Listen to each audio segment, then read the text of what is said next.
preside over this case. Folks, I know most people here, but why don't we go around and just everybody introduce themselves? I'm Janie Elias, counsel with the Department of Public Service. I'm Judith Dillon, here on behalf of the Vermont Agency of Natural Resources. Jean Vissering, landscape architect, here on behalf of the Department of Public Service. I'm Brad Wilson with the project owner. I'm Annette Smith with Vermonters for a Clean Environment. I'm Karen Summerlad, an alternate on the Planning Commission and representative to the Regional Planning Commission. I'm Larry Rowe, a resident and chair of the Planning Commission in town. Alan St. Peter, engineer with the Department of Public Service. And I'm Dave Watts, I'm an engineer with the Public Service Board. Howdy guys. Okay, so the purpose of today is really just to get everybody to understand the lay of the land, what the proposal would look like in our minds better than just looking at it on a piece of paper.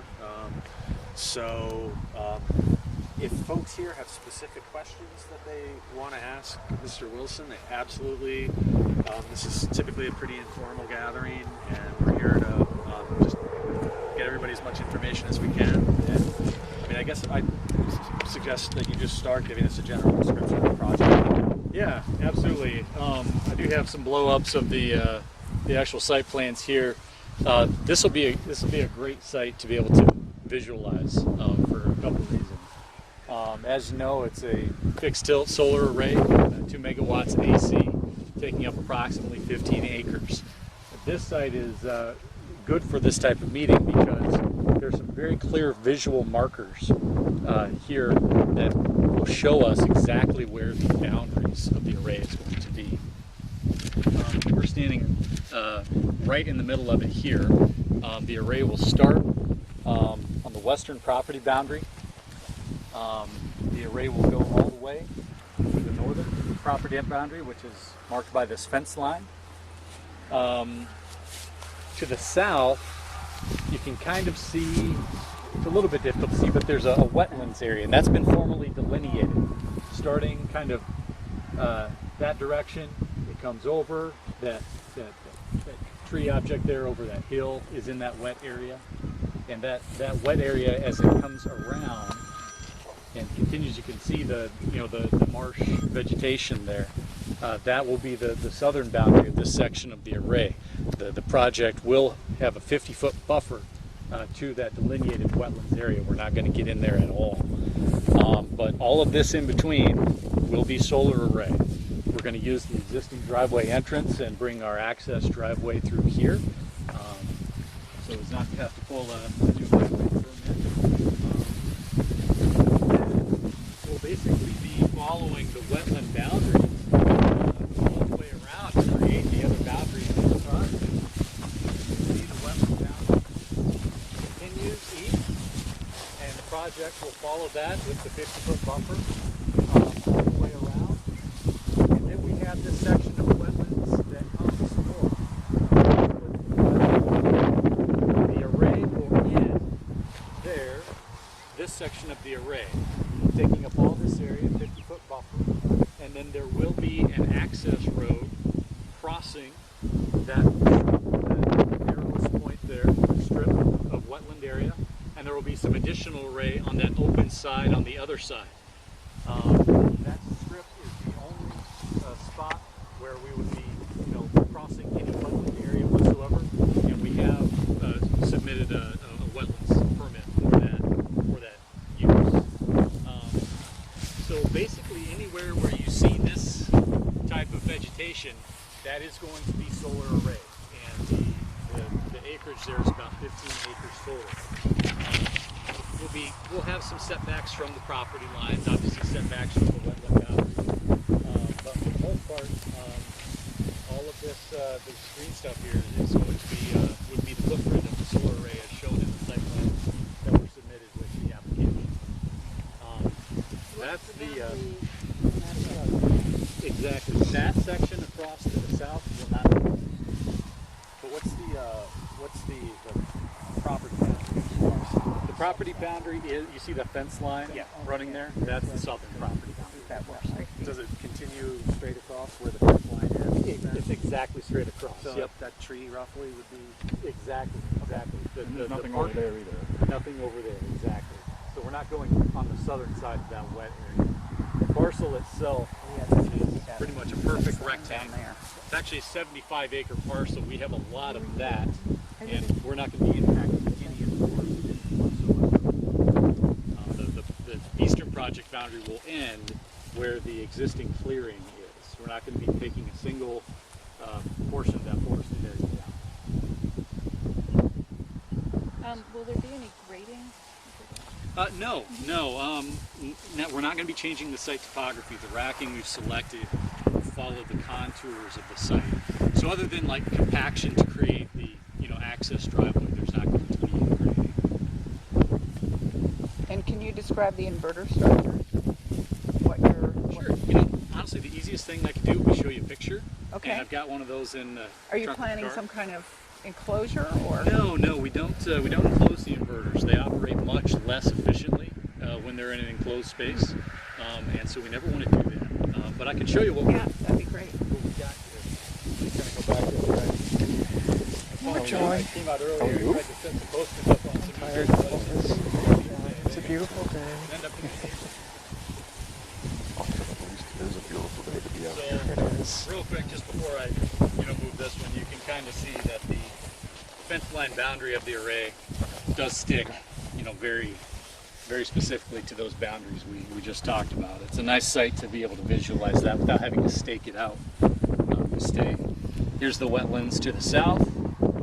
Here's that finger that comes up and splits the site there. And there's the wetlands and forest area to the east. And there's our at the end of the property boundary there. And what is the setback from the road for the fence line? How many feet from the? 50 feet, I believe, from Is that the the center eastern line? boundary. Oh, eastern boundary. Right. Okay. It's probably, I don't know, another 20 feet to the center line. I don't know that section of that road. And where are the inverters? The inverters are centrally located along the access road here. And how many are there? There would be 4 for this project. Do they contain fans? Yes, they do contain a cooling fan. Got to keep those things at a good operating temperature or they'll shut down. All right, so here's a picture of we have a lot of other projects. Can I interrupt for 1 second with a question? Do you know the width of the right of way here? Is it a 6-rod road or a 3-rod road? For Highway 30? Yeah. I don't know that off the top of my head. I apologize. So here is a equipment skid from a project we have in Indiana. Very similar to what we would be proposing here. It's a steel floor structure supported by 8 concrete sonotubes. And this contains basically all the electrical equipment that is not a solar panel of the project located in this one central location. Inverters. This skid has 3 inverters. This would have a 4th in this corner location. You've got your medium voltage transformer in the center, your switchboards for protection and overcurrent, and then a suite of monitoring and communications equipment there. And do you know the rough dimensions of the length and width of that floor? Sure. Is part of how you would construct it on that? What is that? The floor is It's steel. steel. Yep. Okay. Yep. So this is built off-site. Okay. And- And so you just kind of. So the construction guys would pour these sonotubes. This arrives on the back of a semi. They bring a crane and drop it right in place, pre-assembled. All this work is done on a factory floor in a controlled environment. The quality control is so much better than having it. Maybe it's raining the day they're trying to wire this up in the field. So we've really enjoyed using these pre-configured skids on our other projects and plan to do the same here. And is that also 4 inverters there? This is a 3 inverter skid. The 4 inverter skid would have the exact same physical dimensions, just this power wall would be moved to the center, and the 4th inverter would be placed right where that power wall. Do I understand you to say that the inverters and everything all come on it? Exactly. I've got some awesome pictures of these things getting brought off the trailer. I mean, they're obviously very, very heavy, so they have to have a crane come in and pull it off and then drop it into place. It's quite a process. Wow. Windy day like today. Yeah, you would want to make sure the wind wasn't blowing like this. Absolutely. So is that shielded in any way? What do the neighbors to the south see? Well, they would see almost none of this. It's shorter than the panels would be, I believe. Well, or about roughly the same height. We have 8 feet to the top of this piece of equipment. Obviously, there's some weather vane and camera equipment that would be mounted a little higher, but the panels are also about 8 feet off the ground, so you're roughly the same height as all the solar. 8 feet to the top. Correct, to the top point. They're going to be basically oriented north-south. It would be, the long way would be east-west. Oh, it's going to be east-west. Okay. Yep. Where would the skid be in relation to where we are now? Almost exactly at this point, but probably, see down at the, as this hill goes down, Yeah. where it starts to flatten off. So it's going to be further down. Exactly. Yep. Okay. We wouldn't have it located on a slope. But that would be a structural, well, the structural guy would probably like that as a challenge. And did you know the horizontal vertical, the width This and one is length? approximately 12 feet by 36 feet. And like I said, 8 feet to the top of the pieces of equipment, a little taller than I am. Is there any lighting on it? No lighting. No, we don't do any lighting in the project whatsoever. Where's the power line? What's that? Where's the power line? Hasn't been built yet. Okay, so what does that involve? Green Mountain, there's an existing power line along Highway 30 here. You can see one of the poles at the very top of that hill along Highway 30. Green Mountain Power is going to be planting 7 new poles along this side of Highway 30 to bring the circuit up right to where our driveway entrance is. Is 3-phase there already, or do they have to bring 3-phase up? I want to say, I believe it's 3-phase already, and they're just extending it. My understanding is that the 3-phase line goes down Sawyer Needham, which is just over that tree line, and down 30, and then heads south. But it certainly will have to be 3-phase when it gets here. So whether that it's- this adds power line or poles to the visual impact, So right? Green Mountain Power is adding poles along Highway 30 to give us an interconnection point. That was going to be And my question, too. And serve, other You're getting properties. good at this, Alan. Yeah, I know. So the poles would basically come up to here where you interconnect and then they wouldn't be continuing to go. Exactly. This would be the last one on And the then road. it would be sort of underground from here to How do people on the grid get service? Where does it come from? It must come from the north Yeah. to them. Yeah. Kind of in a dead that zone. isn't Of course, maybe someday it might continue. Exactly. I live in one of these dead zones, and it's very nice not having power lines along the road. What are the orange flags? The orange flags. I apologize because I am colorblind, and orange and Pink, green. whatever. left of the driveway. There's- Well, actually, there's one on They're the right. they're all over there. Oh, those are going to be wetland delineation flags. So this up here, No, it's not a wetland. So there's a drainage culvert that goes under this access driveway that would be retained, and so they're marking that as a drainage area. The wetlands report is included in our application. right? Well, there's some up there too. Yeah, I think that's the drainage. That's all showing drainage. Okay. Yep.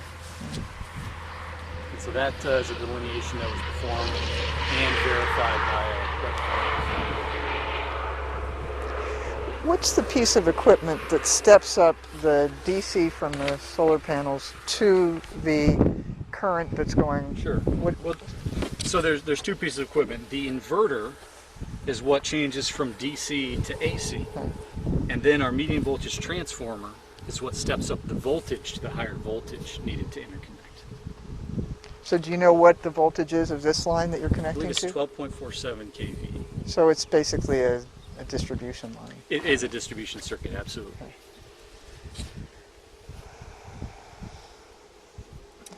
Talking about how the power comes in once the poles are in place. I know, Gene, I think you had a question when we met a few weeks ago about how the pole arrangement is coming off of the road. The way that'll work is you'll have your 7 poles along Highway 30. The last pole will be right here. There will be 1 additional pole planted on our property towards this direction, about 15 feet in from the road, and that will be the last pole. From there, we go underground to 2 pad-mounted pieces of electrical protection equipment required by Green Mountain Power. That's their metering and their automated recloser, and then comes underground all the way to the central skid. So there won't be any overhead lines within the project. The metering and recloser are going to be on poles. No, they want them pad-mounted here. Okay. Yeah. Well, I was I was going to I had ask you heard if they did had anybody done look pole at the mounts pad on mount those option. everywhere else, but we like the pad mount Well, better. and it's from an aesthetic standpoint, it's a much cleaner looking Way cleaner. installation. Yeah. And where would those be? Those would be out towards the road. You'd be 15 feet into the first pole, and probably another 15 feet to one pad, another 15 feet to the next pad. Or you could probably do both on the same pad. A lot of times they're very close together. Let's see, like on the drawing, like where Sure. they would be. Yep. It'd be along the south side of the access road. See, here we're showing 3 poles, but we've since learned that Green Mountain Power wants to only do 1 pole and then do 2 pads. So those pads would be within the array on the south side of the access driveway. So they'd be like those green boxes that we see. Exactly, the pad mounted green boxes.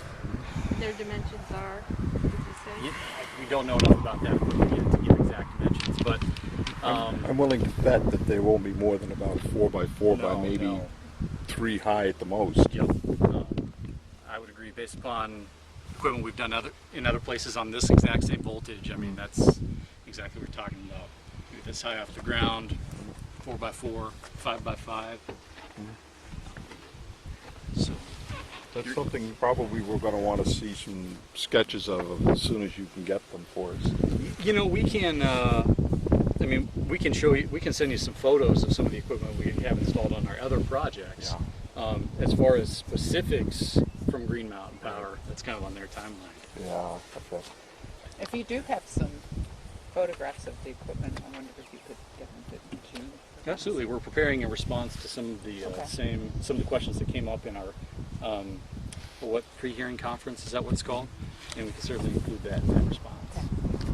Just some photos from some of our other projects that are very, very similar to what we're proposing here. And where are they? Are they in Vermont or? We have projects currently operating in California, Minnesota, Indiana, and Georgia. This will be our first project. So this is kind of a wacky question, but it's the first site I've seen that actually has views of the mountains like this. Does the long trail go along there? And have you looked at a visual assessment from up there? Well, a visual assessment of the I project mean, was performed. But I mean, you know, we're looking at something that produces glare, and I just wonder if there is a viewpoint from up there. I have not been up there. I would say it does. We can see I would it. We think can follows see it that from here. ridge. It follows that ridge line. So I mean, you know, if you're hiking out in nature and your eye is caught by a mirror, I mean, this happened to me in my town with cars, junk cars. So now, I think it's important to know that the solar panels do not function as a mirror in any way. I understand that. I live with solar. The reflection of light off of the solar module would not appear as glare from a distance of that far away, not even close. So we want to absorb the light. There's an aesthetics expert who can look at that. I'm just asking questions. Yeah, absolutely. No, it's a good question. But I want to assure you that glare wouldn't be an issue. I mean, even for these surrounding properties, much less property that far away. So we're very confident about glare because those panels would want to absorb the light, not reflect it. Your transformer, does it have oil containment that's mounted on the skid?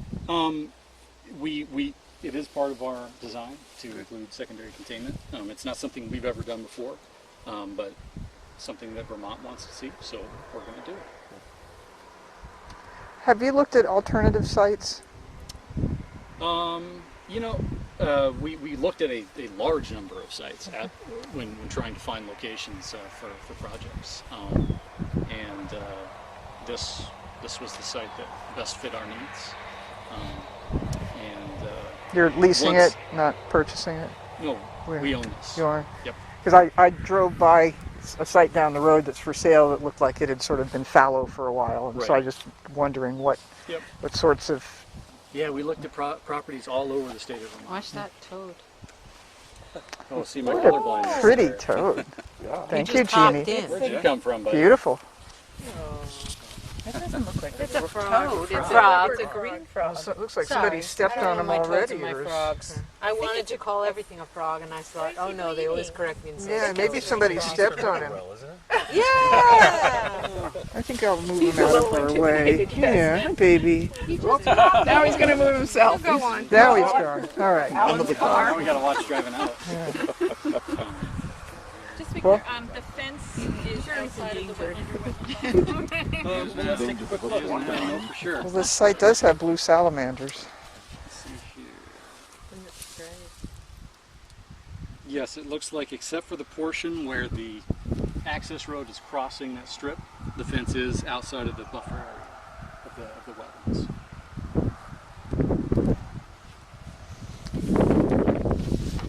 And is this project part of the standard offer? Do you have a contract on that? Yep. Okay. The Department of Historic Preservation has filed something, I'm not sure, do you know what it's called in that? Well, they sent a letter with Something. saying there were historic issues, three different areas here. What that's about. No, we What that- haven't seen anything. In fact, I know we consulted with that department before filing our petition and received information that there were no matters of concern here. So, They filed something with a map. Yeah, with the map. In fact, I thought they might be here today. sure. Well, they didn't send us a copy, so we'd love to see that. Well, it's in somebody's pre-filed testimony. The map with the three different areas delineated. And, do you know, Are is you it talking about? Native American issues or? No. I think I know what you're talking about. You're talking about Scott Mapes' testimony. Those are areas that he investigated and then later determined not to be of concern. But I thought the Historic preservation they filed filed something. has to be party to the Subsequent hearing. that, right? Yeah, they They filed don't something. normally. Right. Yeah. But do you know what the issues are?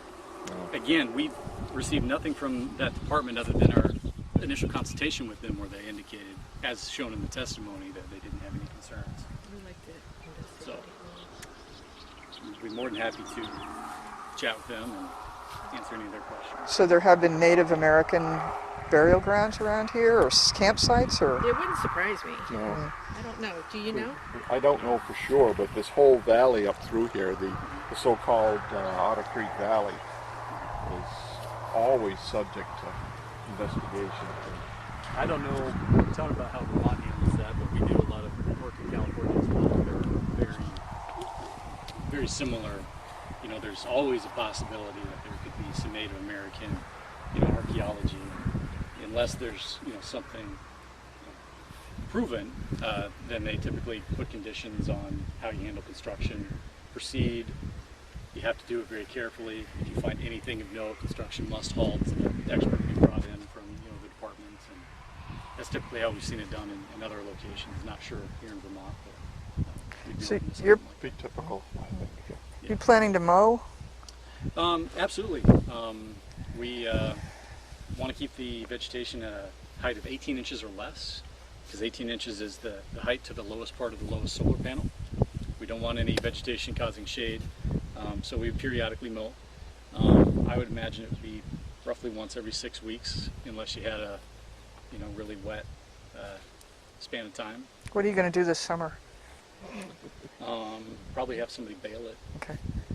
I'm a farmer. I just, Yeah. if I had Me too. pasture like this, I'd be, in heaven. Now, what will you do with the areas on the other side of the ditch? Grass. Yeah, those would just be left to native in our proposal. We don't want them to.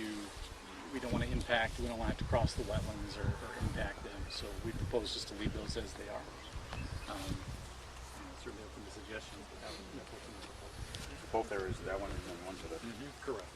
Correct. Because to get to those, to access them, to maintain them somehow, requires crossing those wetland areas. And we'd like to just stay hands off of those. But would you keep them mowed, do you think, so they wouldn't grow up in trees? I honestly don't. That's not being proposed right now. We just would leave it kind of pasture. Again, we're open to suggestions, but based upon our other. So you would leave it pasture would be your idea? Correct. Yeah. Okay. Yeah. Yeah. Except if nobody does anything, it'll just grow up to weeds. Exactly. Weeds and trees. And no mowing, it becomes a forest. What had the previous practice been for this land? This land was, I believe used for baling type alfalfa. I don't know the exact crops here in Vermont, but just hay. Say, Yeah, too. That farm, sheep farm used to use it. so it was hay for that farm? I think Yeah, this farm leases a lot of land for Uh-huh. hay, because they have a lot of cows. Go by there a couple of times. There's a lot of cows out Yeah, there. there's a lot of cows.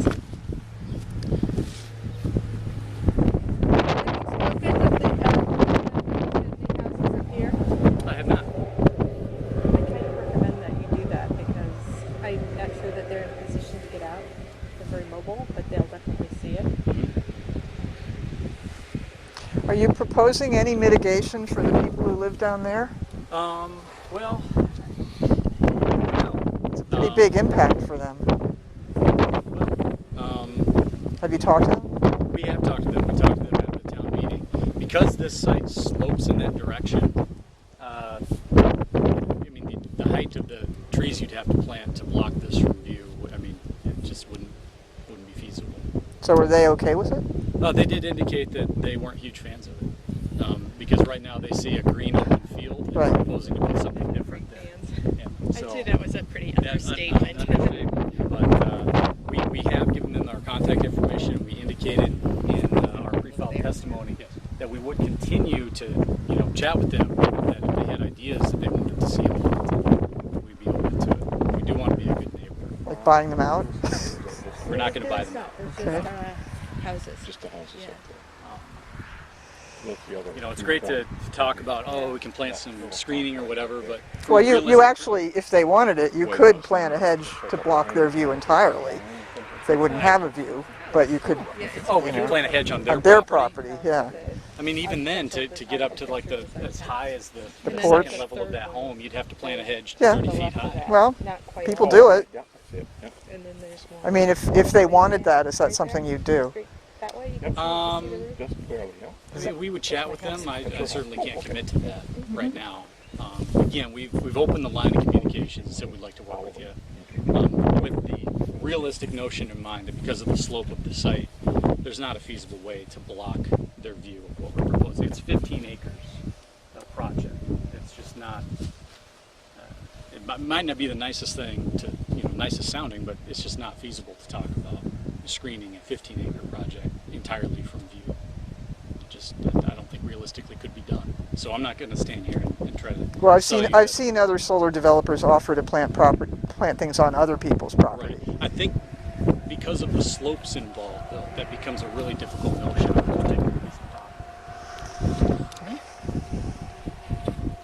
I don't want to promise something that is not going to do what the intent is. I just want to be realistic about it.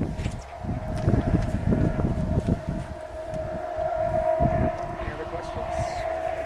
Just wonder in your leisure, if you walk can around, kind or- of send to me. It is an easy site to visualize. Compared to some we've been on. The electronic version that was submitted? I do, but I have a really small screen and Okay. I don't have much ability to print on a copier, so that would be really great. Okay, because it is. So you just want me to send you an electronic copy of that one page? Or a hard copy of this. Okay. I'll have to check with Michael. You were in Minnesota, so Yep. it's- Yep. absolutely. Yep. We'll figure out a way to get to you. Beautiful setting. No problem. There's a over there, that last house. There's the two houses you see, the red one. Then there's the other house to the left, and then there's a path that goes down there, and there are meadows between there. And I think you'll be able to see it. And it's a trail that goes down to the Brandon Swamp. Is that a trail that's used by the public? It's privately owned, but it is used by the public. You should let Jean know that. So, Any public views are what are relevant for the department's analysis, not individual homes, but any place that is visible from the public. yeah, I think it will be visible. Everything would come through a screeching halt. To her? She's the expert for the department, so you should tell either both of them or one. you could invite them to come for a ride with you. Yeah. Oh, they should go to our, Yeah. and there probably are. And then the hearing officer just presides over the case, makes evidentiary rulings in the hearing room, rules on motions that get filed, and then eventually you get to the end of the process, the hearing officer issues a proposed decision, and it goes out to all of the parties, and the parties can then file written comments with the board and ask for oral argument, and it is ultimately the board that makes the final decision in this matter.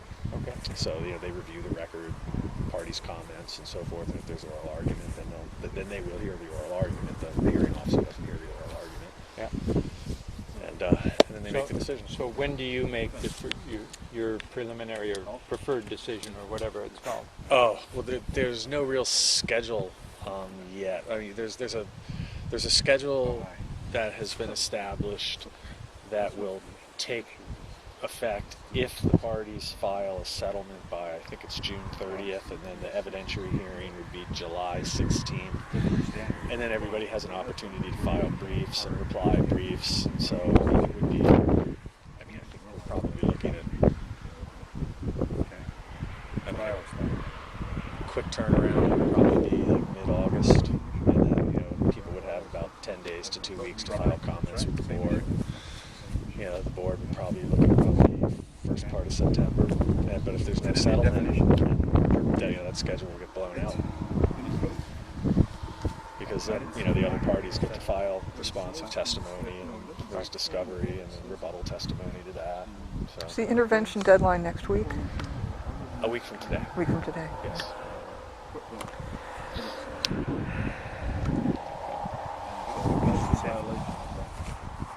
Yes, and the department, their role is they represent the public good. They're basically represent the administration's position.